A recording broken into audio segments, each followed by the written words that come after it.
Welcome to In the Studio. We are going into scratch art again, and I am continuing along on a series, and that is my teepee series.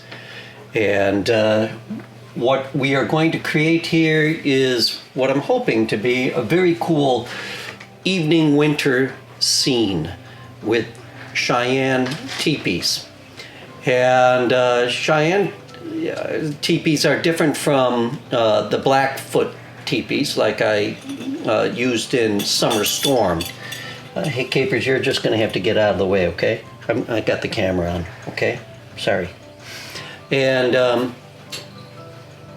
the difference is with them is that the Blackfoot and Crow and some of those tribes, northern plains, took 4 poles and would put them together and tie them.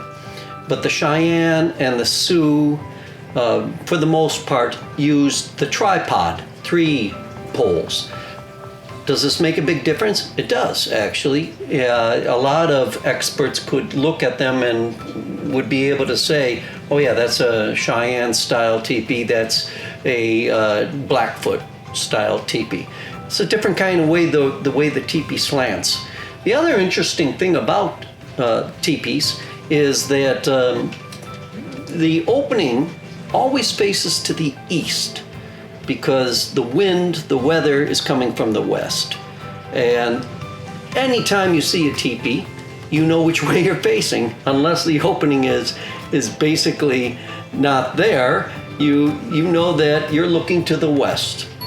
And the idea of having the teepee facing with the eastern opening to you makes a lot of sense. So those are just a couple things to keep in mind before we get started here.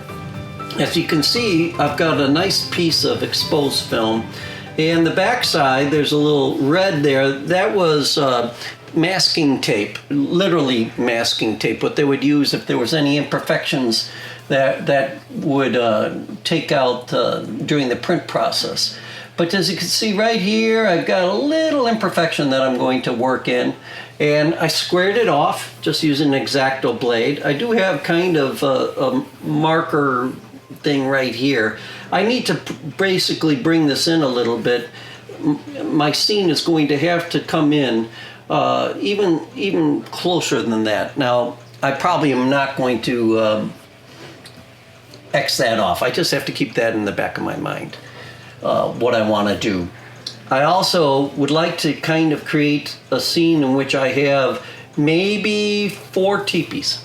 Let's say 3 or 4 teepees, and that's going to create a real neat image. We'll put a little mountains behind it.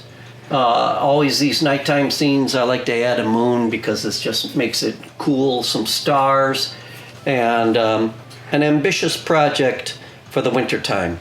So let's get started.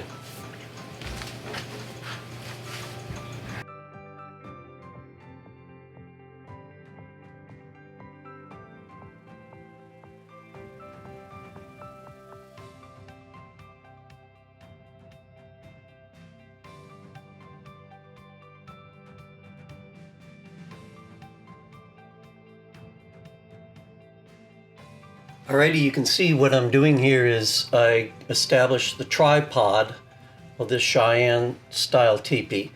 Always a question, how many lodge poles would go into a teepee? It depends.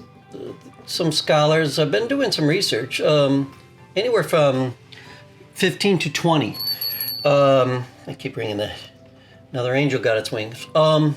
The idea here is that there is some argument that what would be as a standard, if you want to say that, would be 15, and they would represent the different moons for 13 moons for a season, for a year, and then 2 poles representing night and day, and but I think, as in all things human, most likely some people had their preferences. Blackfeet teepees tended to be a lot more narrow, and Cheyenne and Sioux teepees tended to be a lot more broader at the bottom. Okay, so that's the other thing that you have to take into consideration. So right now I'm making this look like it's a very serious winter camp. And I gotta make sure that I'm with those poles that, you know, like this guy, he's kind of creeping out there, but I'm just gonna give him a little leeway. See, I kind of like how that already is starting to spread out. So let's keep going.